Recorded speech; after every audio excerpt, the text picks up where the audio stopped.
Bismillahirrahmanirrahim. Salam, əziz və dəyərli müsəlmanlar. Bir daha sizi Ramazan ayına həsr olunmuş Quran ayı söhbətlərində xoş gördük. Bu gecə çox önəmli gecədir, Qədir gecəsidir. İnşallah biz Qədir gecəsi barəsində də danışacağıq. Amma biz Ramazan ayında hər gün bir ayəni şərh etdiyimiz üçün bugün biz Bəyyinə surəsinin 7-ci ayəsini diqqətinizə çatdıracağıq. Ayədə Allah Teala buyurur: İnnellezîne âmenû ve amilussâlihâti ulâike hum hayrul beriyye.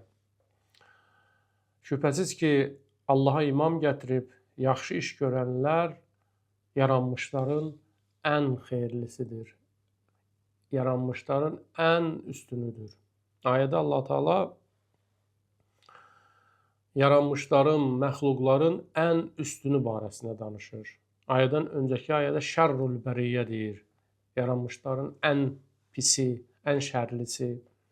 Bu ayə barəsində Həzrət Peyğəmbərimizdən Həzrət Əli əleyhissalam soruşdu. Dedi, bu ayədəki keçən yaranmışların ən üstünü kimlərdir? Kimlər nəzərdə tutulur? Peyğəmbərimiz buyurdu, bunu Təbəri, Əhl-Sünnə təfsirçisi olan Təbəri öz təfsirində, Suyuti Dorul Mənsurda və digərləri bu ayənin şərhində bu hədisləri nəql ediblər. Peyğəmbər buyurdu, fəqalə Rasulullah, əntə ya Aliyyü və şiatuk. Dedi, ya Əli, sən və sənin davamçıların, şiələrin, yaranmışların ən xeyirlisidir. Diqqət edin, Peyğəmbərimiz Həzrət Əli əleyhissalamın davamçılarına, ardıcıllarına şiə deyir. Şiə sözünü Peyğəmbər ilk olaraq özü səsləndirmişdir. Quran-ı Kərimdə şiə sözü keçir. Hədislərdə isə Peyğəmbərimizin özü bu kəlməni ifadə edir. Digər bir hədisdə Suyuti nəql edir, Ləmmə nuzilət hədihil əyə, deyir, o zaman ki bu ayə nazil oldu, qala Rasulullah li Aliyyin, Həzrət Peyğəmbərimiz İmam Əli əleyhissalama buyurdu, və əntə və şiatükə yevməl qiyamə, radinə mərdiyyin. Dedi, ya Əli, bu xeyrul bəriyyədən məqsəd sən və sənin şiələrindir, onlar qiyamətdə Allahdan razı olarlar, Allah da onlardan razı olar. Bu hədisin davamında belə deyilir. Onlar qiyamət gündə razıyla mardiyyin. Razıyla, yəni sənin davamçıların xəttində olanlar Allahdan razı olarlar. Çünki onlar cənnətə daxil olacaqlar. Allah da onlardan razı olar. Allah Teala buyurur, ya əyyətuhən nəfsul mutmainnə, irci ilə rabbiki radiyətən mardiyyə. Ey aram nəfs, ey təhlükəsiz nəfs, Allaha sarı qayıt.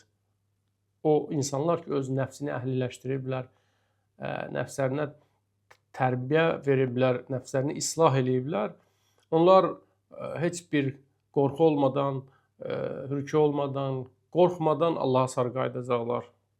Çünki onların bütün işləri düzdür, radiyətən mardiyyə.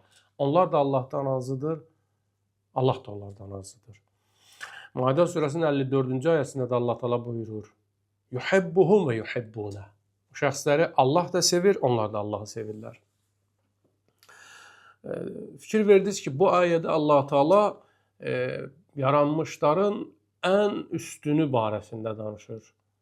Bu çox mühüm bir məsələdir. Kimdir bunlar? Peyğəmbərimiz buyurur, bu ən üstünü deyiləndə Həzrət Əli və onun sadiq, səmimi, həqiqi davamçıları və şiələri nəzərdə tutulur. Peyğəmbərimiz digər bir hədisində İmam Əli əleyhissalama buyurur, bunu da Əhl-Sünnə alimləri də nəql edib, şiə alimləri də səhih bilirlər, Əhl-Sünnə alimləri bu hədisi, hətta təəssübkeş Əlbani də bunun səhih olduğunu etiraf edir. Əl-Silsilətü Səhihədə 1088-ci hədisdir, 1088-ci hədis. Belə buyurur, Peyğəmbər buyurdu, ya Aliyyü, mən əşqəl əvvəlinə vəl-əxirin.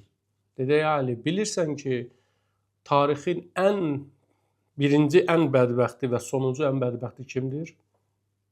Tarixdə birinci olan, bədbəxtlər içində birinci olan və sonuncu olan kimlərdir? Qalallah və Rasuluhu aləm.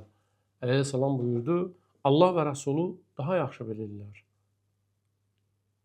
İlk ən bədbəxt insan kimdir və sonuncu bədbəxt insan kim olacaqdır? Peyğəmbər buyurdu, qalə əşqəl əvvəlin aqirun naqa. Dedi, tarixin ən bədbəxt insanı, birinci ən bədbəxt insanı Salih Peyğəmbərin dəvəsini qətlə yetirəndir. Quran-ı Kərimdə Allah Teala buyurur, فَكَذَّبُوهُ فَعَقَرُوهَا فَدَمْدَمَ عَلَيْهِمْ رَبُّهُمْ بِذَنبِهِمْ فَسَوَّاهَا وَلَا يَخَافُ عُقْبَاهَا. فَكَذَّبُوهُ, onlar Allahın Peyğəmbərini təkzib etdilər və dəvəni qətlə yetirdilər. Dedi, tarixin birinci ən bədbəxt insanı bu Qidar ibn Salifdir.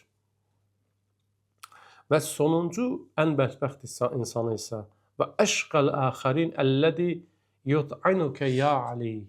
Dedi, tarixin sonuncu ən bədbəxt insanı isə ya Ali, səni qətlə yetirən insandır.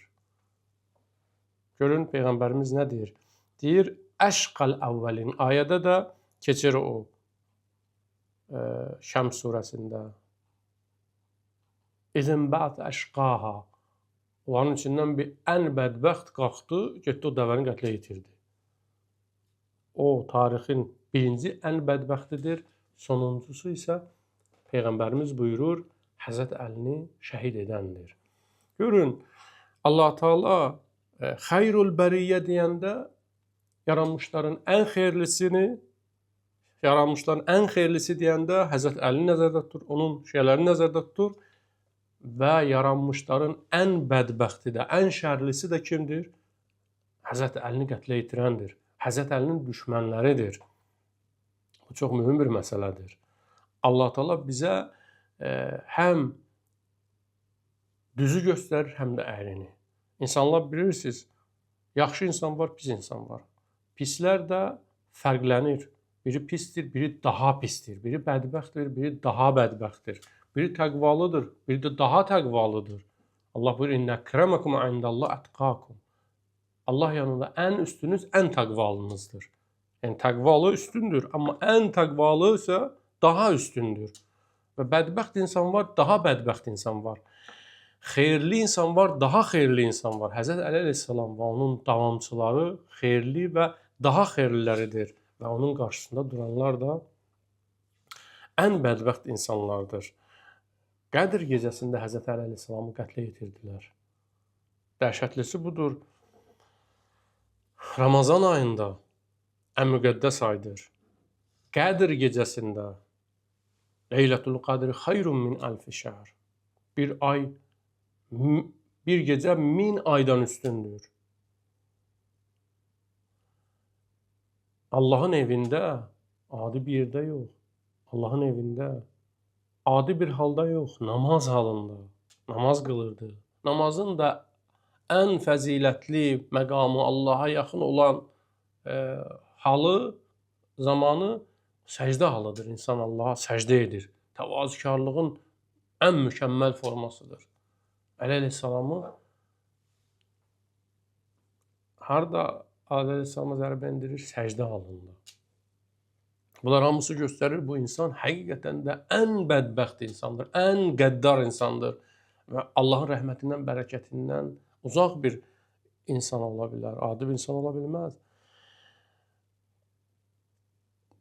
Diqqəti cəlb edən digər bir məqam budur. Tarix göstərir ki, Peyğəmbərimiz hicrətin 8-ci ilində Ramazan ayının 20-sində Məkkəni fəth etmişdir. Məkkə hicrətin 8-ci ilində Ramazan ayının 20-sində fəth olunub.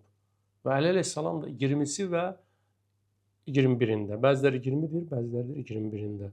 O bütləri Peyğəmbərin əmri ilə yerə saldı, Kəbənin üzərində olan bütləri yerə saldı və qırdı. O gün ki Əli əleyhissalam o bütləri qırmışdı, O gündə əleyhissalam bu canlı bütlər tərəfindən qətlə yetirilir. Xəvariclər, Vəhabilər, Əhl-i-Beyt düşmənləri, onlar ki, Əhl-i-Beytdən xəbərsizdirlər, Əhl-i-Beyti uzaqdan uzağa tanıyırlar. Söhbət onlardan gedmir, söhbət Əhl-i-Beytlə düşmən olanlardan gedir. Onlar cəmiyyət arasında canlı bütlərdir. Bu insanlar o cansız bütlərdən də insanlar üçün təhlükəlidir. O cansız bütlərin arxasında bu canlı bütlər dayanırlar. Ona görə də Həzrəti Musa Peyğəmbər piramidadakı o bütləri saxlayıb canlı bütlərin üstünə getdi. Onlardır bugün İslam üçün daha böyük təhlükə. Öz nəfslərini əfərəytə mən ittəxədə ilahəhu hava, öz nəfslərini özlərinə büt seçiblər. Görün, bir həddə gəlib ki, Ramazan ayında Allahın evində Qədr gecəsində namaz halında Əli əleyhissalama arxadan zərbə vurur. Bu insan, əgər buna insan demək olarsa, əlbəttə ki, bəşərin ən rəzili, ən bədbəxtidir. Ona görə də o, bəşəriyyətin içində Peyğəmbərdən sonra ən fəzilətli olan bir şəxsi bu müqəddəs gecədə qətlə yetirir. Allah Teala inşallah bizi haqq yolda sabit qədəm olan möminlərdən, müsəlmanlardan qərar versin. Allah Teala Quranda buyurur, biz insanlara höccəti tamamlayırıq. Höccət, yəni bəhanəni tamamlayırsan. Əgər belə bir şəxsi, belə bir cinayətkar qətlə yetirirsə, daha sən deyə bilməzsən kim haqdır, kim batildir. Həzrət Əli əleyhissalama qarşı çıxan bütün insanlar səhvdirlər. Bunu başa düşmürsənsə, bu öz problemindir, öz səhvindir. Əgər Allah sənə lütf eləmiş olsa, o səhvi başa düşə bilərsən.